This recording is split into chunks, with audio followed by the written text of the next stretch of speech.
Presiden Prabowo Subianto ingatkan anak muda Indonesia jangan takut gagal di setiap keadaan. Hal itu disampaikan saat memberikan orasi ilmiah pada momen wisuda dan Disnatalis Universitas Kebangsaan Republik Indonesia pada Sabtu siang.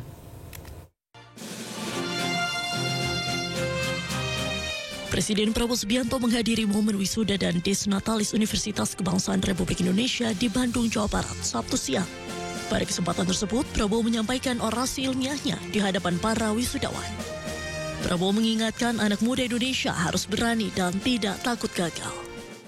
Kalian sebagai anak muda harus berani menatap masa depan dengan tantangannya bahwa hidup tidak gampang, hidup penuh perjuangan, penuh tantangan, penuh kesulitan. Dalam orasinya, Prabowo juga menyampaikan soal kesuksesan program makan bergizi gratis. Ia pun tegaskan komitmennya untuk terus menyempurnakan pelaksanaan program tersebut agar tidak ditemukan kasus yang mengalami keracunan makanan.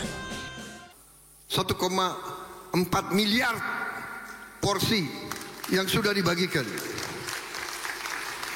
Yang keracunan makan 8.000 kurang lebih. Benar Pak Dadan?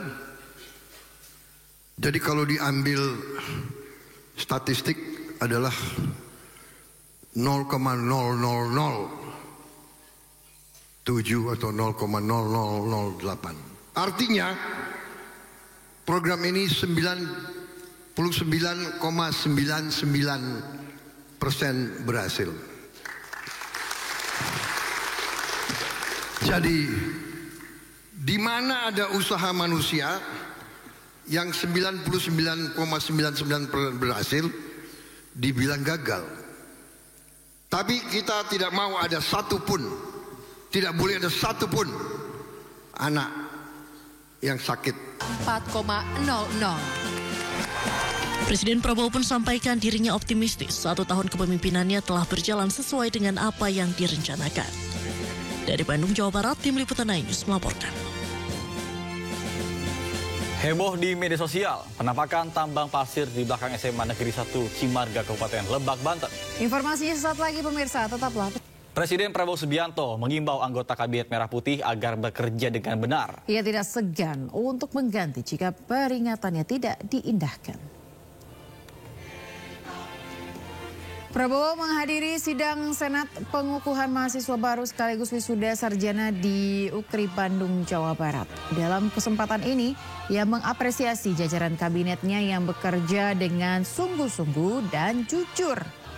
Namun, Presiden ke-8 RI ini menegaskan akan menindak para menteri yang masih nakal. Prabowo juga menegaskan tidak akan takut dengan ancaman-ancaman pihak yang tidak senang dirinya menindak para koruptor. 3,81. Boleh tanya menteri-menteri dan anak buah saya, kadang-kadang mereka minta, kami punya anggaran ini Pak, berapa kau butuh? Saya butuh 5T, saya kasih 10. Bayangkan kapan ada presiden kayak begitu itu. Karena anak buah saya hebat-hebat, ya. Kalau ada 1-2 nakal, saya peringati, ya kan. 1 kali peringatan, masih nakal, masih nggak mau dengar. 2 kali peringatan, 3 kali, apa boleh buat? Reshuffle. Harus diganti.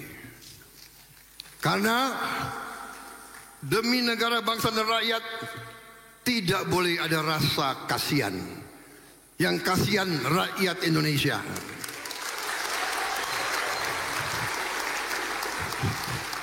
Saya nggak apa-apa dibenci, asal rakyat saya tidak benci saya.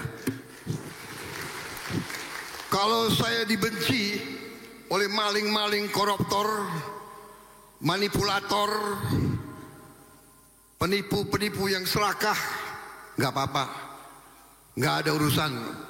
Saya dikasih peringatan, Pak, hati-hati loh Pak, mereka uangnya banyak, mereka bisa bayar demo, nggak ada urusan. Yang penting rakyat Indonesia mendukung saya tidak ragu-ragu. Saya tidak ragu-ragu, saya akan hadapi koruptor-koruptor dan maling-maling. Saya hadapi bersama saudara-saudara. Saya yakin rakyat Indonesia di belakang saya. Saya percaya itu.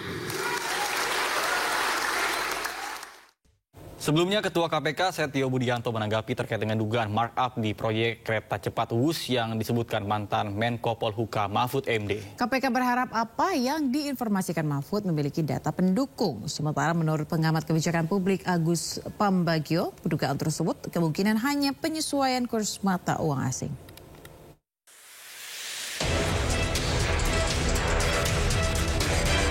Ketua Komisi Pemberantasan Korupsi KPK Setio Budianto angkat suara merespon mantan Menko Polhukam Mahfud MD terkait dugaan markup di proyek kereta cepat Jakarta-Bandung Wush. KPK berharap apa yang diinformasikan Mahfud memiliki data pendukung. Setio menegaskan setiap informasi yang ada akan terlebih dahulu ditelaah oleh kedeputian di KPK.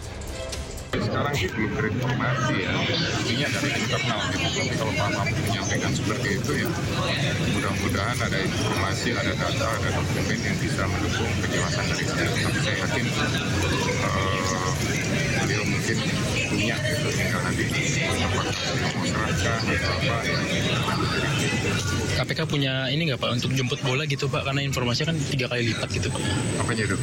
Maksudnya mau jemput bola ke Ya, untuk minta ditelaah dulu di level kedeputian, terus apa yang harus dilakukan dengan informasi tersebut. Ya. Sementara menurut pengamat kebijakan publik Agus Pambagio, dugaan tersebut bisa jadi disebabkan penyesuaian kurs mata uang asing. Meski demikian, Agus menambahkan tidak menutup kemungkinan adanya markup pada aspek lain, khususnya di sektor konstruksi. Di situ markupnya sih tidak, yang mungkin ada markup, mungkin ya, itu padu konstruksi. Waktu konstruksi kan sempat ada 3 pilarnya dibongkar ulang. 1 pilar tuh 50 M. Ya kan, nah, mungkin dari situ, mungkin tanah. Nah, tanah ini masih di apa? Itunya KDM banyak tuh yang ngadu ke dia. Ya, bahwa tanahnya sekian miliar belum dibayar. Nah, situ.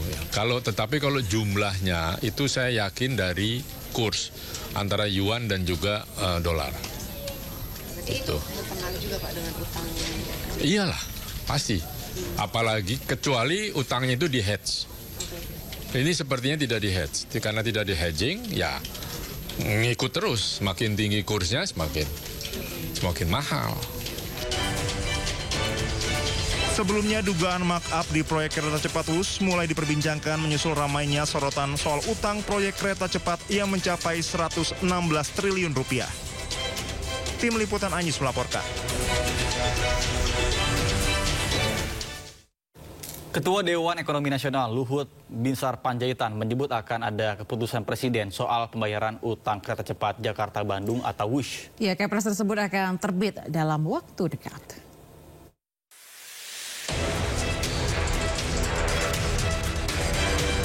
Ketua Dewan Ekonomi Nasional Luhut Binsar Panjaitan mengungkapkan permasalahan utang proyek kereta cepat Jakarta-Bandung serupa dengan proyek LRT Jabodebek. Luhut telah mengusulkan skema pembayaran utang kereta cepat Jakarta-Bandung kepada CEO Danantara Rosan Ruslani. Bahkan ia percaya diri dalam waktu dekat akan terbit Kepres tentang hal tersebut. Nunggu Kepres saja, ada Kepres dari Presiden mengenai timnya, dan saya sudah koordinasi dengan Pak Rosan.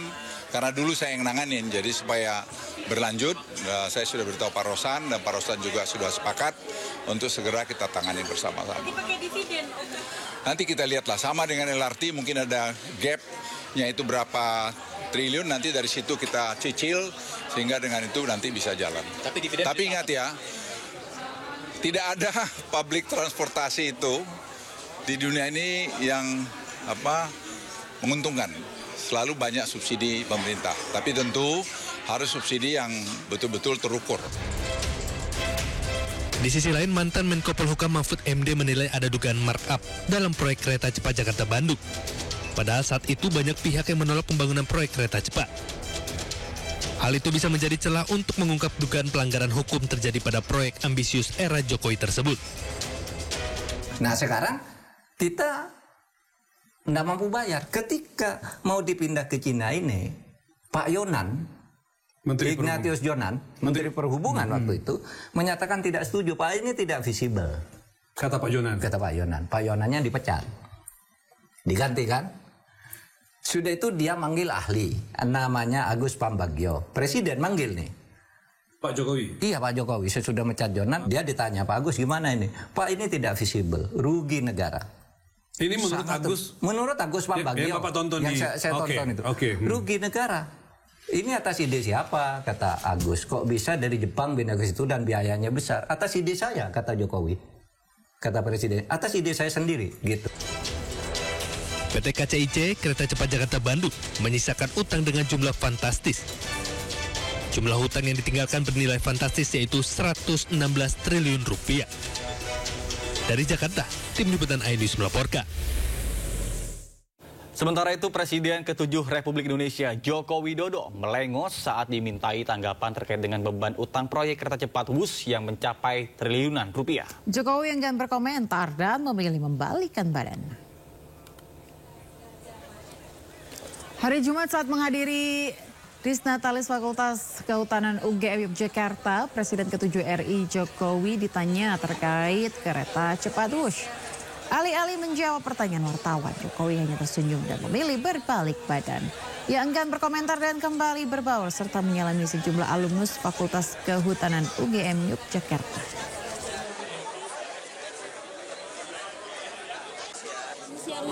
Masih APBN gimana Pak? Tanggapannya WUS yang sekarang tidak pakai APBN gimana Pak?